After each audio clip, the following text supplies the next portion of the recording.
ಕಣಿ. ನಡೆದಿದ್ ಹೇಳ್ತೀನಿ, ಮುಂದೆ ನಡಿಬೇಕಾದ್ ಹೇಳ್ತೀನಿ.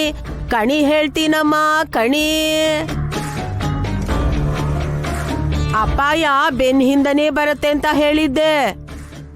ಮನೆ ದೀಪ ಆರೋಗುತ್ತೆ ಅಂತ ಹೇಳಿದ್ದೆ. ನೀನ್ ನಂಬಲೇ ಇಲ್ಲ ಅದನ್ನ.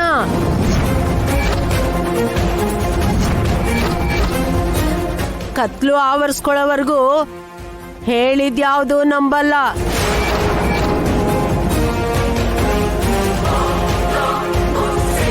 ಇವಳು ಯಾಕೆ ಮತ್ತೆ ಬಂದಿದ್ದಾಳೆ? ಆಗ ಬಂದು ಯಾರೋ ಸಾಯ್ತಾರೆ ಅಂತ ಹೇಳಿದ್ಲು, ಈಗ ಮತ್ತೆ ಬಂದಿದ್ದಾಳೆ.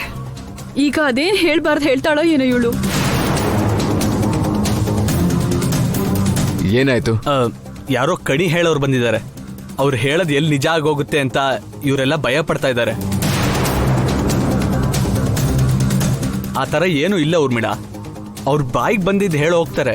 ಅಯ್ಯೋ ಇಲ್ಲ, ಅವತ್ತು ಕೂಡ ಹೀಗೆ ಮನೆಯಿಂದ ಹೋದವರು ಜೀವಂತವಾಗಿ ವಾಪಸ್ ಬರಲ್ಲ ಅಂದ್ಲು. 4 ಜನ ಹೋಗಿ ಇಬ್ರೇ ವಾಪಸ್ ಬಂದಿದ್ದು.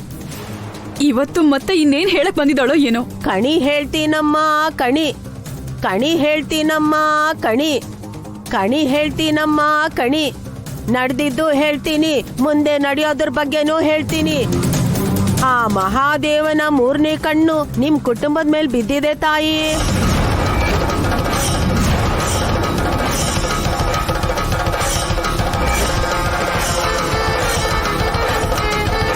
ಅದಕ್ಕೆ ಎಚ್ಚರಿಕೆ ಕೊಟ್ಟೋಗೋಣ ಅಂತ ಬಂದೆ.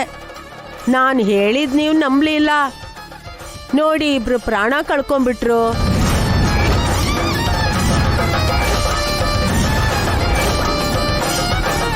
ಸರಿ, ಆಗ ಆಗಿದ್ದೇನೋ ಆಗೋಯ್ತು. ನೀನ್ ಹೇಳಿದನ್ನ ಕೇಳ್ತಾ ಇದ್ದಿದ್ದು ನಮ್ ತಪ್ಪು. ಇವಾಗ ಯಾಕೆ ಬಂದಿದ್ಯಾ ಅಂತ ಹೇಳು. ಮತ್ತೆ ಏನೋ ನಡೆಯೋದ್ರಲ್ಲಿದೆ ಅಂತ ಮಾತ್ರ ಹೇಳ್ಬೇಡ ಪ್ಲೀಸ್. ಮನೆಗೆ ವಾರಸ್ತಾರ ಬರ್ತಾನೆ ಅಂತ ಸಂಭ್ರಮಿಸ್ತಾ ಇದ್ರಿ ನೀವು.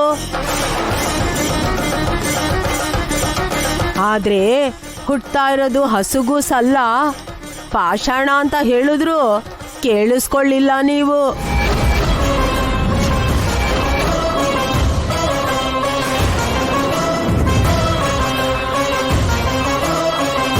ಮುಂದಿನ ಭವಿಷ್ಯದ ಬಗ್ಗೆ ಯೋಚನೆ ಮಾಡಿದ್ರೆ ಹೊರತು ಬದುಕಿರೋರು ಸಾಯ್ತಾ ಇದ್ದಾರೆ ಅಂದ್ರು ತಲೆಗೆ ಹಾಕೊಳ್ಳಿಲ್ಲ ನೀವು.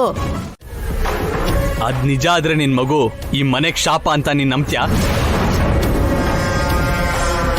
ದೊಡ್ಡಪ್ಪ ಮತ್ತೆ ಅತ್ತೆ ಸಾವುಗೆ ನಿನ್ ಮಗುನೇ ಕಾರಣ ಅಂತ ನಂಬ್ತ್ಯಾ?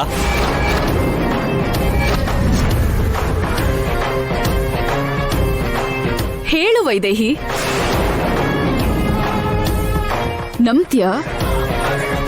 ಆಗ್ಲಾದ್ರೂ ಈ ಮನೆಯಲ್ಲಿ ಇನ್ನೊಂದು ಸಾವಿಗೆ ಕಾರಣ ಆಗೋಂಥ ನಿನ್ ಮಗುನ ಬಿಟ್ಕೊಡ್ತೀಯಾ? ಏನೂ ಆಗಲ್ಲ ಅಂತಿದ್ದೀನಲ್ಲ, ಏನೂ ಆಗಲ್ಲ. ಒಂದು ವೇಳೆ ನೀವ್ ಅಂದ್ಕೊಂಡ ಹಾಗೆ ಆಗದೆ ಹೋದ್ರೆ, ಎಲ್ರೂ ಕ್ಷೇಮವಾಗಿದ್ರು ಅಂದ್ರೆ, ನನ್ ಮಗು ಈ ಮನೆಗೆ ಶಾಪ ಅಲ್ಲ ಅಂತ, ವರ ಅಂತ ನೀವೆಲ್ರೂ ಒಪ್ಕೊಳ್ತೀರಾ? ಒಪ್ಕೋತೀವಿ. ಯಾರಿಗೂ ಏನೋ ಅಪಾಯ ಆಗಲ್ಲ ಅಂದ್ರೆ ಅದಕ್ಕಿಂತ ಇನ್ನೇನ್ ಬೇಕೋ ಹೇಳು, ಒಪ್ಕೊಂತೀವಿ. ಏನ್ ಹೇಳ್ತೀರಾತೆ? ಏನಂತೀಯ ವಾಲಿ? ಹೌದು, ಅದಕ್ಕಿನ್ನ ಇನ್ನೇನ್ ಬೇಕು ನಮ್ಗೆ? ಹಾಗಾದ್ರೆ ಆ ಮಾತಿಗೆ ಬದ್ಧರಾಗಿ ಇರಿ.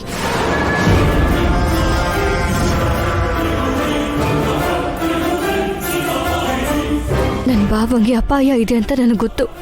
ಅದನ್ನ ಹೇಗೆ ತಡಿಬೇಕು ಅಂತನೂ ಗೊತ್ತು. ನಮ್ಮ ಭಾವನ್ನ ನಾನು ಕಾಪಾಡ್ಕೋತೀನಿ. ನನ್ನ ಮಗು ಮೇಲೆ ಅಪವಾದ ಬರ್ದೇ ಇರೋ ಹಾಗೆ ನೋಡ್ಕೋತೀನಿ.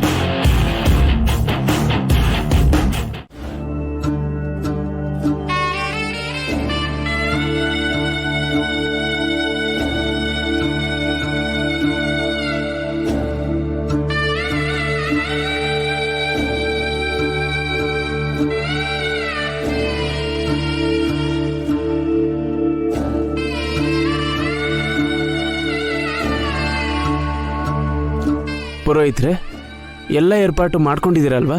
ಇನ್ನೇನಾದರೂ ಬೇಕಾ? ಏನೂ ಬೇಡಪ್ಪ, ಎಲ್ಲ ಏರ್ಪಾಟು ಆಗಿದೆ. ಕಾರ್ಯ ಎಲ್ಲ ಮುಗಿದ್ಮೇಲೆ ದೇವಾಂಶನ ಸ್ನಾನ ಮಾಡಬೇಕಲ್ವಾ? ಸ್ನಾನ ಮಾಡಕ್ಕೆ ಇಲ್ಲೇ ಏನಾದರೂ ಏರ್ಪಾಟ್ ಮಾಡಲಾ? ಅದೇನು ಬೇಡ, ತರ್ಪಣ ಕೊಟ್ಮೇಲೆ 3 ಸಲ ಮುಳುಗಿದ್ರೆ ಸಾಕು.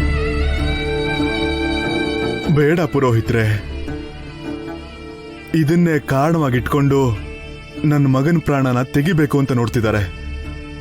ಬೇಡ, ನನ್ನ ಮಗ ನನಗೆ ಪಿಂಡ ಹಿಡ್ದೇ ಇದ್ರೂ ಪರವಾಗಿಲ್ಲ, ತರ್ಪಣ ಬಿಡದೇ ಇದ್ರೂ ಪರವಾಗಿಲ್ಲ. ಇದರಿಂದ ನನ್ನ ಮಗನ ಪ್ರಾಣನೇ ಹೋಗುತ್ತೆ ಅಂದ್ರೆ ಈ ತರ್ಪಣದಿಂದ ನನ್ನ ಆತ್ಮಕ್ಕೆ ಶಾಂತಿ ಸಿಗುತ್ತಾ? ಪುರೋಹಿತರೆ, ಬೇಡ, ನನಗೆ ಯಾವ ಕಾರ್ಯಗಳೂ ಬೇಡ. ಎಲ್ರೂ ಹೊರಟಿದಾರೇನಪ್ಪ? ಹೊರಟಿದಾರೆ ಪುರೋಹಿತ್ರೆ, ಇನ್ ಸ್ವಲ್ಪ ಹೊತ್ತು ಬಂದ್ಬಿಡ್ತಾರೆ. ರಂಗ, ರಂಗ,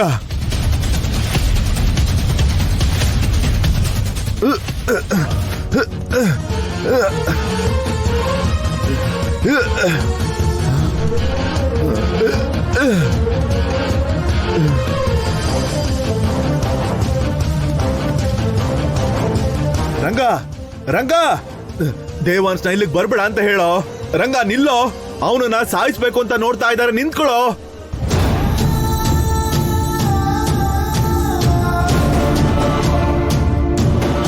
ರಂಗ, ನನ್ ಮಾತುಗಳು ಕೇಳಿಸ್ತಾ? ನಾನು ನಿನಗೆ ಕಾಣಿಸ್ತಾ ಇದ್ದೀನ? ಲೇ, ವಾಲಿ ಮತ್ತವ್ರಮ್ಮ ದೇವಾಂಶನ ಸಾಯಿಸ್ಬೇಕು ಅಂತ ನೋಡ್ತಿದ್ದಾರೆ, ವಾರಸ್ದಾರನ್ನೇ ಕೊಲ್ಬೇಕು ಅಂತ ನೋಡ್ತಿದ್ದಾರೆ. ಅಲ್ಲಿ ನೋಡು, ಆ ಹೊಳೆಲೆ ದೇವಾಂಶನ ಮುಳುಗಿಸಿ ಸಾಯಿಸ್ಬೇಕು ಅಂತ ನೋಡ್ತಿದ್ದಾರೆ.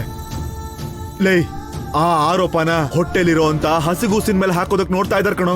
ಅದೇ ಕಾರಣ ಇಟ್ಕೊಂಡು ಆ ಮಗುನು ಆಮೇಲೆ ಸಾಯಿಸೋದಕ್ ನೋಡ್ತಾರೆ. ನನ್ ವಂಶನೇ ನಿರ್ವಂಶ ಆಗ್ಬಿಡುತ್ತೆ ಕಣೋ. ಇದನ್ನ ಹೇಗಾದ್ರೂ ನೀನೇ ತಡಿಬೇಕು ಕಣೋ. ಹಾ ರಂಗ, ರಂಗ,